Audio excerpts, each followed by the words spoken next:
Nelson Mandela, a man from South Africa, was a great fighter against the diaspora. History cannot ignore his services in this regard. The world's scariest prison is located only 7 kilometers from the capital of South Africa, Cape Town. Robben Island is a small island surrounded by a 5.5 kilometers radius. The world's scariest prison has been established on this island for 350 years. It has become famous all over the world because of Nelson Mandela. Now this island is part of the UNESCO heritage. Nelson Mandela spent a long time in this prison, his 27 years in prison. Tourism enthusiasts from all over the world keep coming to see this prison. Johannesburg and Cape Town are two large cities in South Africa. They are about 1,600 kilometers apart. Johannesburg is the largest island in the world. This city was settled in a desert. It is a city located far from rivers and seas. The basis for its settlement was the gold that came out of there. Gold was mined here in 1886. Since then,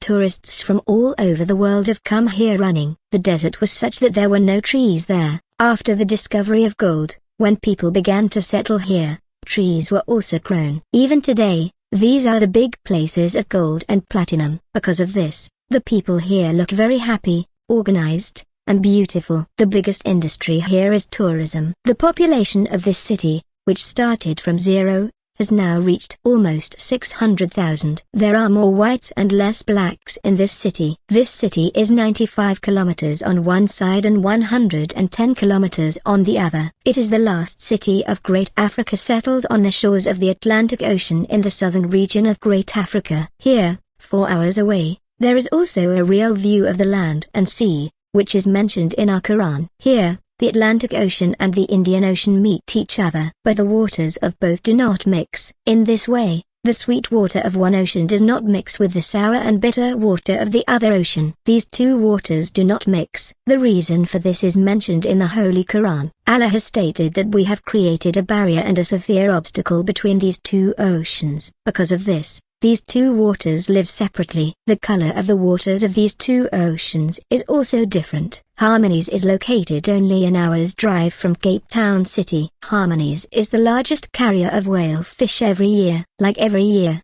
hot areas, especially Pakistan, come from Siberia due to the severity of the winter. Similarly, every year, a large number of fish migrate from the American coast to the coast of Durban, South Africa. They lay eggs here and go back. Similarly, every year in September and October, a large number of whale fish reach Harmonies from Russia. They lay eggs here and go back. In the city of South Africa, Harmonies, this tradition has been going on for centuries. People of a special family stand on the rocks at the end of September and wait for these whale fish. And as soon as they see the first whale fish, they play the bugle and inform the whole city. As soon as they hear the bugle, people come out of their homes, hold each other's hands on the beach and stand up and bow to welcome the fish. One area of Cape Town can be reached from the waterfront to the jail where Nelson Mandela was imprisoned for 27 years. This is an island and the world's most difficult jail is located on this island. There are 7 different barracks in this jail. All these barracks are very painful.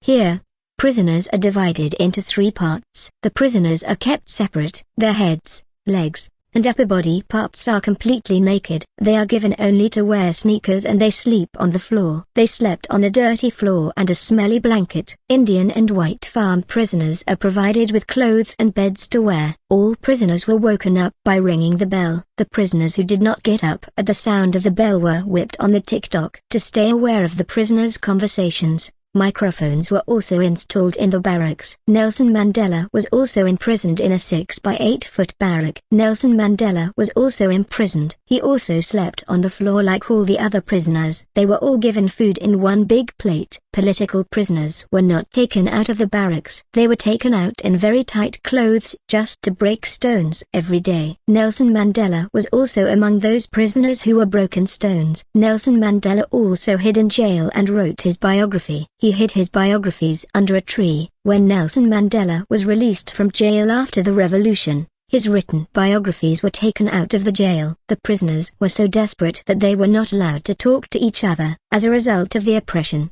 the prisoners of this jail created a new language for themselves, and through this new language, they used to talk to each other. In this jail, One prisoner taught another prisoner. During his imprisonment, Nelson Mandela gave the prisoners the slogan of each one teach one. As a result, when this jail was closed after the revolution, 2.5 people who had been released from there had been educated. Nelson Mandela also forgave this cruel case of the jail, which had inflicted the most severe oppression on the prisoners. This is the only jail in the world where 2 prisoners became presidents and one received the Nobel Prize. After the end of this jail, UNESCO declared it a World Heritage Site. That's all for now. I will be back soon with a new article. Until then, Allah Hafiz.